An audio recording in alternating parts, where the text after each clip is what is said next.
Well, this is it, the all-new Jaguar E-Pace. This is the first one in New Zealand. I've got to say, it is a really good looker. So now, just to clear up a couple of things, this is the E-Pace, not to be confused with the I-Pace.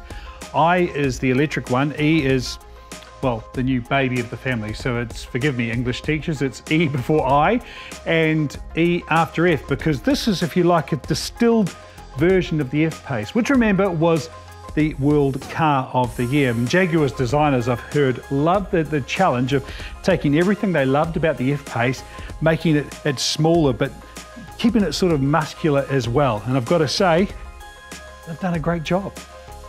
Of course, it's almost a gimme that it's good looking. When was the last time Jaguar made a car that wasn't? Oh, fair play, even the XJS does grow on you, doesn't it? But this car is pretty, but also clever as well. It's an aluminium skin right over the top, nice and light. But as well as all the Jaguar heritage, there's some pretty cool stuff going on under here. It's built on an updated version of the Range Rover Evoque platform. So we know the quality's there. The genes are strong, as they say in this one. And I can't show you, but under here, is a big boron steel plate that makes this car super strong. And to sum it up, only one Jaguar ever built has been more structurally sound than this car, and that's the F-Type Coupe. So this is a seriously well put together machine.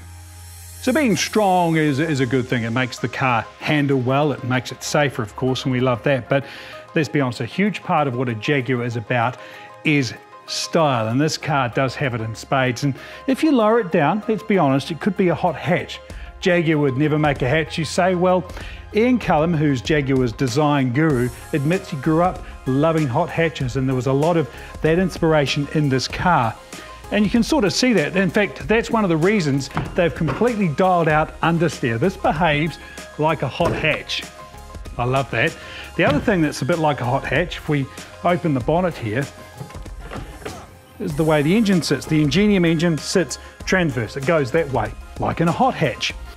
Yeah, so if you do decide to tick the box with 220 kilowatts, it'll hit 106.4 seconds. I wasn't kidding about the whole hot hatch thing. One I do love is the top diesel model, 177 kilowatts and 500 Newton meters of torque. In other words, this has a lot of snot. Yeah, snot attitude's probably the better word, and there's a really cool attitude with this car. Like it's being referred to as sort of the cub of the Jaguar, if you like. And there's a reference there on the windscreen here, the picture of the wee cub following the Jag, which I do love. Although I don't imagine this car doing a whole lot of following, and because it's tough. It's tough too, because if you look at this, I love this angle here. This is these haunches. Oh, that are beautiful and tough, fantastic. This is another very Jaguar aspect of this car. It looks great, it looks sporty, which you want a Jaguar to be, but it's useful too. If you come under and wave your foot under here, the boot opens. So if you've got arms full of groceries and whatnot, you've got no problem getting in. Now, storage is a big part of this, a lot of practicality, but 577 litres. So there is plenty of space. They wanted this car to be as useful as it is fun. Speaking of useful, let's look inside, because you want to see. This is the launch edition, beautifully set out with the red stitching. A couple of things about the inside here. There's a USB slot for every passenger. Fantastic, 3 of them lined up in the back there. Lots of power sockets in the boot even as well. You've got heaps of storage bins, and I love this asymmetric layout of the console here. The grab handle just on one side. This looks just right, and I suppose with every edition the Jaguars get better and better, and beautiful layout, the backlit dials. It is just a wonderful looking place to be.